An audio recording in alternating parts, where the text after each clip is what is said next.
जंगलों में से 3 बहनें घड़े लेकर पानी लेने तालाब के किनारे जा रही थीं। तभी सामने से एक खूबसूरत युवक घोड़े पर जा रहा था। अरे, ये कितना खूबसूरत युवक है। ये तो हमारे गांव का लग भी नहीं रहा। क्यों ना मैं इससे शादी कर लूं? फिर उसके दिल में ख्याल आया, मेरी शादी, क्या कभी मेरी भी शादी हो सकती है? मेरी उम्र इतनी ज्यादा हो गई है। उसने नजरें चुरानी चाहीं, परंतु दिल माना ही नहीं। उसने मन में सोचा, हर लड़की को शादी करने का अधिकार है। इसे कैसे पता चलेगा कि मेरी उम्र ज्यादा है? और ये तो हमारे गांव का भी नहीं है। एक काम करती हूँ, जल्दी से इसे अपने प्रेम जाल में फंसाती हूँ। हाँ, यही ठीक रहेगा। वैसे भी अब तक मेरी शादी का वक्त निकला जा रहा है और गांव में मेरी शादी होने वाली भी नहीं। मुझे किसी बाहर वाले से ही शादी करनी होगी। क्या देख रही हो? चलो जल्दी से, हमें पानी भरना है। देखो पूनम, काव्या, तुम दोनों तालाब से पानी भरो। तब तक मैं थोड़ी सी लकड़ी लेकर जंगल से आती हूँ। ठीक है दीदी, संभल कर जाना। फिर सुगंधा झाड़ियों के बीच से निकल पड़ी और घोड़े के सामने आकर खड़ी हो गई। अरे तुम इधर कहाँ जा रहे हो? इस गांव में मत जाओ, यहाँ के लोग अच्छे नहीं हैं। ये मुसाफिरों के साथ अच्छा व्यवहार नहीं करते। अरे, तुम कौन हो जो मेरे बारे में इतना सोच रही हो? मैं तो दूसरे राज्य से आया हूँ और मुझे आगे और सफर करना है, लेकिन तुम तो मेरी मदद कर रही हो। आज किसी को पहली बार देख रहा हूँ जो मेरे बारे में इतना सोच रहा है। क्यों नहीं, आखिर हम इंसान ही तो हैं। हमें एक दूसरे के बारे में सोचना चाहिए। इसलिए मुझे तुम्हारी फिक्र हो रही थी। चलो, तुमने बहुत अच्छा किया। ठीक है, मैं चलता हूँ। फिर मोहन रहस्यमयी तरीके से मुस्कुराते हुए थोड़ा आगे बढ़ा। अरे, इससे मेरी बातों पर यकीन आ गया। देखो, मैं यहाँ नया हूँ और मुसाफिर हूँ। मुझे आगे कई दिनों का सफर करना है। क्या तुम मेरी इतनी फिक्र कर ही रही हो, तो क्या तुम मुझे रात भर अपने यहाँ रुकने की जगह दोगी, ताकि मैं सुबह होते ही अपने सफर पर निकल सकूं? अरे, ये क्या? मैं तो इसे अपने प्रेम जाल में फंसाना चाहती थी और ये खुद ही मेरे साथ जाने के लिए तैयार है। अरे, ये तो बहुत अच्छा मौका है। मुझे इसे अपने घर ले जाना होगा और गांव वालों से छुपाना होगा और अपनी दोनों बहनों से भी, क्योंकि उनकी भी शादी नहीं हुई है। कहीं इतना सुंदर युवक देखकर उनके मन में भी शादी की इच्छा न जाग जाए। क्या हो गया? तुम कुछ बोल क्यों नहीं रही हो? हाँ, क्यों नहीं, मैं तुम्हें अपने साथ घर ले जाने के लिए तैयार हूँ। लेकिन रुको, पहले मुझे अपनी बहनों से पूछना होगा। तुम यहीं रुकना। फिर सुगंधा तालाब के किनारे चली गई। दीदी, आप कहाँ चली गई थी? और ये क्या, आप तो लकड़ियाँ भी लेकर नहीं आई। हाँ दीदी, क्या हो गया? सब ठीक तो है ना? देखो, मैं तुम दोनों को एक बात बताना चाहती हूँ। इतने दिनों से सोच रही थी कि बताऊं, लेकिन वक्त नहीं मिला। लेकिन आज बता देती हूँ। वो देखो, सामने जो घोड़े पर लड़का खड़ा है ना। हाँ, वो तो है, सुंदर बहुत है। देखो, उस पर नजर मत डालो। वो मेरा प्रेमी है और हम दोनों का 2 वर्षों से प्रेम प्रसंग चल रहा है। लेकिन अब और इंतजार नहीं कर सकती। हम दोनों कल शादी करेंगे, इसलिए आज हम दोनों घर जाएंगे और उसके बाद शादी कर लेंगे। दीदी, जब आप दोनों का प्रेम प्रसंग 2 वर्षों से चल रहा था, तो इतने दिनों तक गांव वालों के ताने सहने की क्या जरूरत थी? आप शादी करके अपना जीवन खुशी से बिता सकती थी। देखो बहन, सब चीजों का अपना वक्त होता है और हम दोनों का भी अब वक्त आ गया है कि हम दोनों शादी करें। इसलिए अब हम दोनों शादी करने वाले हैं। पर दीदी, आज से पहले तो मैंने इसे कभी यहाँ नहीं देखा। मुझे कुछ ठीक नहीं लग रहा है। चुप हो जाओ काव्या, तुम्हें क्या है? हमारी तीनों बहनों की शादी नहीं हो रही, इसका मतलब ये नहीं कि मैं अपने प्रेमी को छोड़ दूं। मैं उसे लेने जा रही हूँ और तुम दोनों उसके सामने कुछ उल्टी पुल्टी हरकतें मत करना, समझ गई ना? सुगंधा वहां से चली गई। पूनम दीदी, ये कुछ अजीब सा नहीं लग रहा? ये मुसाफिर जो घोड़े पर है, आज से पहले हमने इसे कभी नहीं देखा। हाँ, मुझे भी कुछ अजीब लग रहा है, क्योंकि हमारे गांव में घोड़े तो सिर्फ राजकुमार के पास होते हैं, और ये ना तो राजकुमार लग रहा है और ना ही हमारे राज्य का। मुझे कोई बड़ी मुसीबत आने का संकेत लग रहा है। अब हम क्या कर सकते हैं? दीदी ने जिद कर ली है तो हमें ना चाहते हुए भी दीदी का साथ देना ही होगा। फिर दोनों बहनें परेशान हो गईं और सुगंधा मोहन को लेकर अपने घर आ गई। सुगंधा हमेशा मोहन को देखती रहती और मोहन एक रहस्यमयी मुस्कान देता। देखो, अब तो तुम मेरे घर आ गए हो और मेरी दोनों बहनें भी हैं, लेकिन मैंने उनसे कहा कि तुम मेरे प्रेमी हो, तभी उन्होंने तुम्हें इस घर में आने दिया, नहीं तो वो तुम्हें इस घर में आने भी नहीं देती। क्या सच में तुम मुझसे प्रेम करती हो? तो क्या तुम मुझसे शादी करने के लिए तैयार हो? क्या सच में तुम मुझसे शादी करना चाहते हो? मैं कोई सपना तो नहीं देख रही? नहीं, तुम दिल की बहुत नेक लड़की हो। तुमने मेरे बारे में इतना सोचा और बिना पहचान के तुमने मुझे अपने घर में रहने की पनाह दी। तुम्हारा दिल बहुत नेक है और मुझे ऐसी ही नेक लड़की की तलाश थी। तुम मुझसे शादी कर लो, मैं तुम्हें बहुत खुश रखूंगा। ठीक है, मैं खुशी खुशी ये विवाह करने के लिए तैयार हूँ। मुझे भी तुम बहुत पसंद हो। देखो, मेरा घर यहाँ से जंगल के पास है, तो तुम्हें मेरे साथ चलना होगा और हम दोनों वहीं पर शादी कर लेंगे। हाँ, क्यों नहीं, मैं तैयार हूँ। मैं तुम्हारे साथ चलने के लिए तैयार हूँ। चलो चलते हैं। फिर दोनों घर से निकलते ही हैं कि तभी वहां पर पूनम आ गई।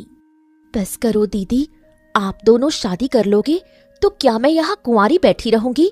नहीं, मुझे भी विवाह करना है। इसमें कौन सी बड़ी बात है? तुम मेरे साथ चलो, मैं तुम्हारा विवाह अपने छोटे भाई से कर दूंगा। वो भी मेरी तरह बहुत सुंदर है और समझदार भी, और तुम भी तो अपनी बहन की ही तरह इतनी सुंदर हो, तो तुम्हारी शादी मैं अपने भाई से कर दूंगा। क्या सच में तुम अपने भाई से मेरी शादी करवा दोगे?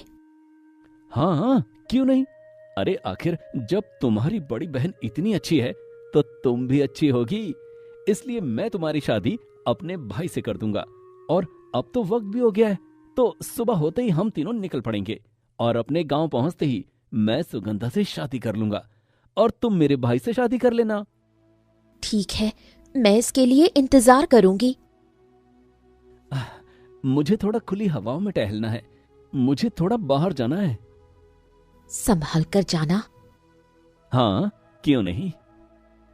फिर मोहन घर से बाहर निकल जाता है। तभी पीछे से काव्या आती है।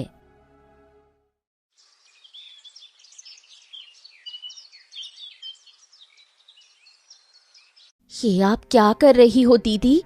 आप इस अनजान आदमी के साथ जाने के लिए क्यों तैयार हो? हम लोग इसे जानते भी नहीं हैं और आप लोग इसके साथ जाने के लिए तैयार हो। नहीं, आप नहीं जाओगे। जरूर कुछ तो ऐसा है जो हम लोग देख नहीं पा रहे। चुप रहो काव्या। अरे, हमारी शादी तो इस गांव में हो नहीं रही और शुक्र मनाओ इस भले व्यक्ति का।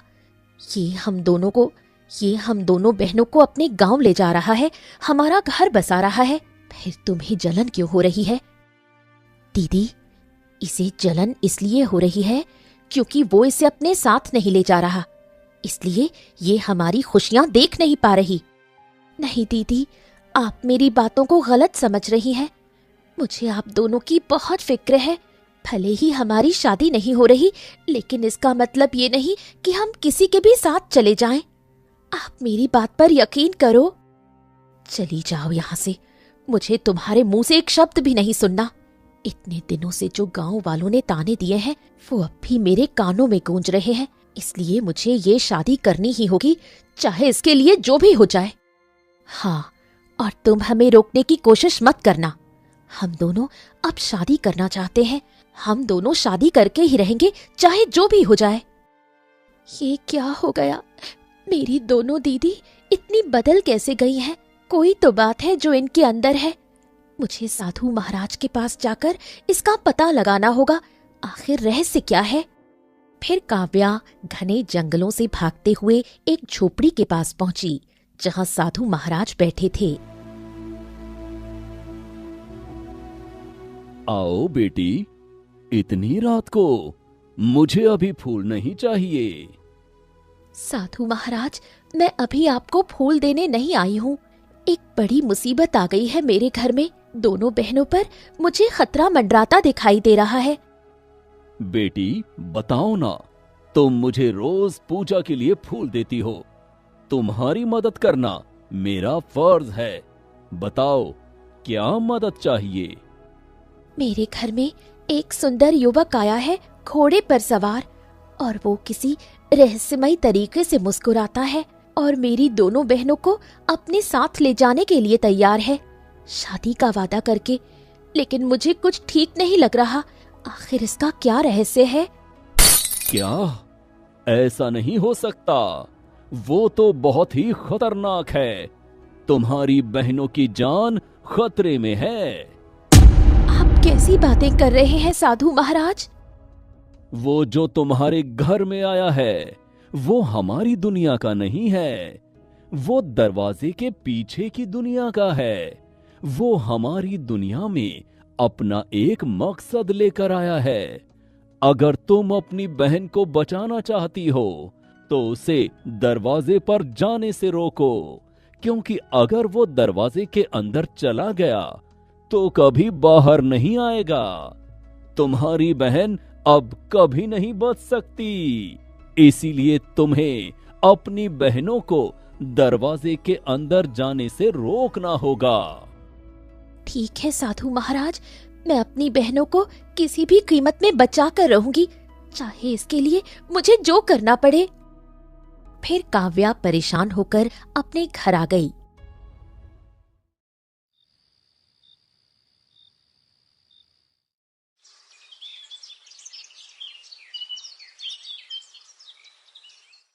अगली सुबह सुगंधा और पूनम दोनों तैयार होने लगी। ये क्या कर रही हो दीदी? आप दोनों मत जाओ, भगवान के लिए मैं आपके पैर पकड़ रही हूँ, आप मत जाओ। देखो बस बहुत हो गया, तुम हमारी खुशियों के बीच मत आओ, इसलिए मुझे जाने दो, हट जाओ मेरे रास्ते से। हाँ, हम दोनों के बीच मत आओ। दोनों बहनें घर से बाहर निकल गईं। नहीं, अब बस एक ही तरीका है, मुझे अपनी बहनों को बचाना होगा। काव्या मोहन के पास जाकर खड़ी हो गई। काव्या, तुम बताओ क्या हो गया? देखो, मेरी बड़ी बहन से शादी कर रहे हो, मेरी दूसरी बहन की अपने भाई से शादी करवा रहे हो। फिर मैं यहाँ अकेले रहकर क्या करूँगी? मुझे भी शादी करनी है, मुझे भी अपने साथ ले चलो। हाँ, क्यों नहीं, मैं आया हूँ तुम जैसी लड़कियों की मदद करने। हमारे गांव में तो सभी एक से एक सुंदर हैं। ठीक है, मैं तुम्हारी भी शादी अपने गांव में किसी युवक से कर दूंगा, क्योंकि वहाँ युवकों की कमी नहीं है। दीदी, इसलिए ये हमें जाने से रोक रही थी। अब देखो, ये भी हमारे साथ जाने के लिए तैयार है। अच्छा रहने दो, चलो इसे भी किसी के साथ हाथ पकड़ा ही देंगे। वैसे भी हमारी तीनों बहनों की यहाँ शादी होने वाली नहीं। फिर चारों वहां से निकल पड़े और कई घंटे सफर करने के बाद एक दरवाजे के पास पहुंचे। ये कैसा दरवाजा है? इसके अंदर ही हमारा पूरा गांव है। चलो चलते हैं। यही वो दरवाजा है जिसके अंदर जाने के बाद कोई बाहर नहीं आता। पर क्या करूं मेरी बहन, सब रुकने वाला नहीं है, तो मुझे इसके अंदर जाकर ही हल निकालना होगा। फिर काव्या सभी के साथ दरवाजे के अंदर चली गई। वहाँ एक बहुत बड़ा गांव बसा हुआ था। चारों तरफ हरियाली और कई लोग हैं, लेकिन एक चीज देखकर काव्या के मन में डर बैठ गया। वहाँ एक भी बच्ची या कुंवारी लड़की नहीं दिखती। ये क्या, यहाँ इतनी सारी औरतें हैं, इतने सारे गांव के लोग हैं, लेकिन कोई लड़की और बच्ची नहीं है। ये क्या हो रहा है? आखिर इस गांव का क्या रहस्य है? अरे, तुम लोग क्या सोच रही हो? चलो आगे चलते हैं। सच में ये तो बहुत अच्छा गांव है।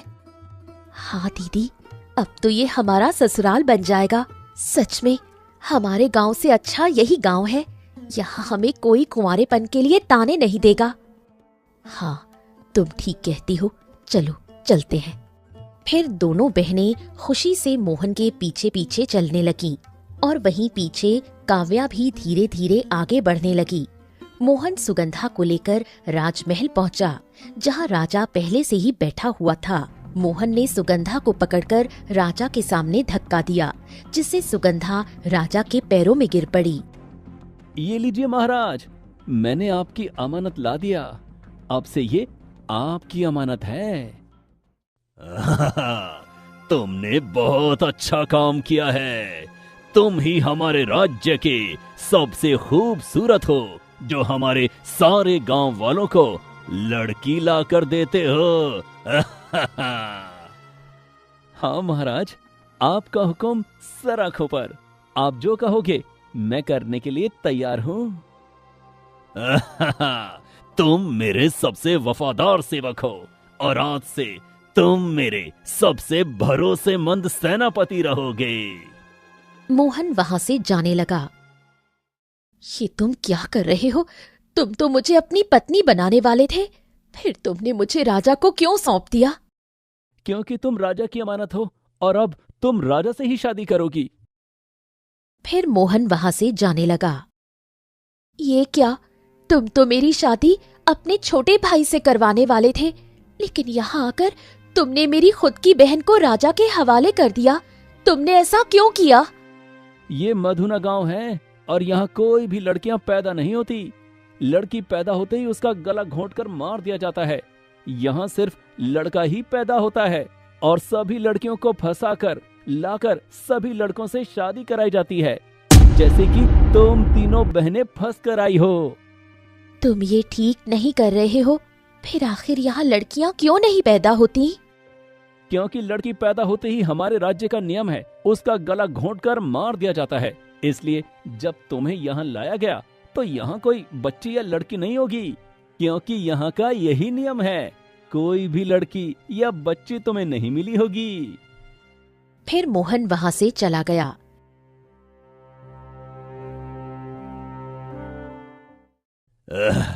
तुम दोनों बहनें सुगंधा और पूनम, मैं विवाह करूंगा। विवाह की भव्य तैयारी होगी और कुछ ही दिनों में मैं तुमसे विवाह करने वाला हूं। अब जाओ, अपने कक्ष में रहो। फिर राजा वहां से चला जाता है। पूनम, हम तो यहाँ आए थे एक अच्छा जीवन जीने, लेकिन अच्छा ही है, इस दरवाजे के अंदर आने के बाद शायद कोई बाहर नहीं जा पाएगा। वैसे भी हम बाहर जाकर करेंगे क्या? क्यों ना हम राजा से शादी कर ले। वैसे भी राजा इस पूरे राज्य पर राज करता है, तो हम रानियां बनकर अच्छे से जीवन जिएंगे। हाँ दीदी, आप ठीक कह रही हो। वैसे भी यहाँ जन्नत जैसी जिंदगी होगी, तो क्यों ना हम राजा की रानी बनकर खुश रहें। ये आप लोग कैसी बातें कर रहे हो? ये गांव कोई साधारण गांव नहीं, बहुत ही अजीब गांव है। यहाँ सभी बच्चियों का गला घोंटकर मार दिया जा रहा है। आपको डर नहीं लग रहा है? कोई गहरा रहस्य है। हमें जल्दी से जल्दी इस गांव से बाहर निकलना होगा। तुम्हें निकलना है तो निकल जाओ, पर मैं नहीं निकलने वाली।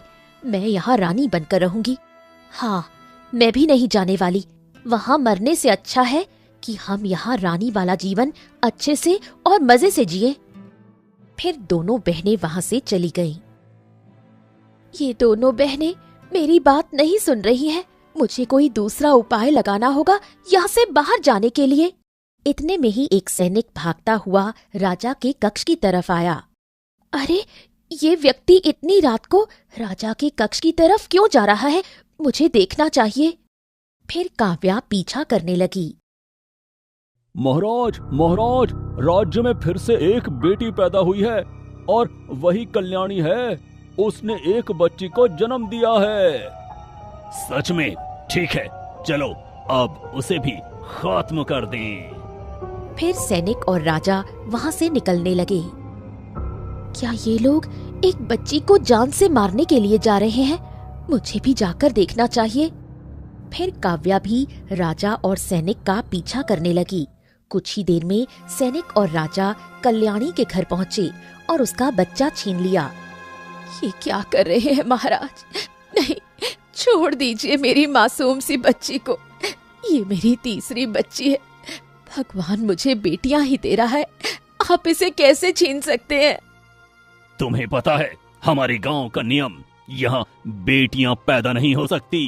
तुम बेटियां पैदा करके उसकी माँ बनोगी, ऐसा कभी नहीं होगा। इससे मरना ही होगा। जल्दी से औषधि पिलाओ। सैनिक औषधि निकालकर बच्ची को पिला देता है और बच्ची कल्याणी की गोद में गिरती है। अब ये कुछ ही सेकंड में मर जाएगी। इसे ले जाकर गांव के बाहर डाल दो। हे ईश्वर, क्या कोई नहीं है जो इस क्रूर राजा से हमें न्याय दिला सके? मेरी मासूम बच्ची को मारने का बदला कौन लेगा? दूर खड़ी काव्या सारी बातें सुन रही थी। आंखों से आंसू निकल रहे थे। मुझे इस वक्त नहीं जाना चाहिए, पर मेरे पास और कोई रास्ता नहीं है। फिर काव्या कल्याणी के पास जाकर खड़ी हो गई। तुम कौन हो? चली जाओ यहां से, मुझसे बात मत करो। देखो, तुम्हारी बेटी को राजा मारने जा रहा है, लेकिन इसका क्या रहस्य है? ये लोग ऐसा क्यों कर रहे हैं? किसी जीवित बच्ची को मारना नाइंसाफी है। ये सब राजा के क्रूर नियमों की वजह से हो रहा है। बेटियां पाप और बोझ मानी जाती हैं, और इस नियम को खत्म करने का एक ही तरीका है, राजा को खत्म करना। लेकिन उसके करीब जाना मतलब मौत के मुंह में जाना। उसके आसपास इतने सैनिक हैं कि कोई भी उसके पास नहीं जा सकता। इसलिए ये नियम कभी नहीं बदलेगा।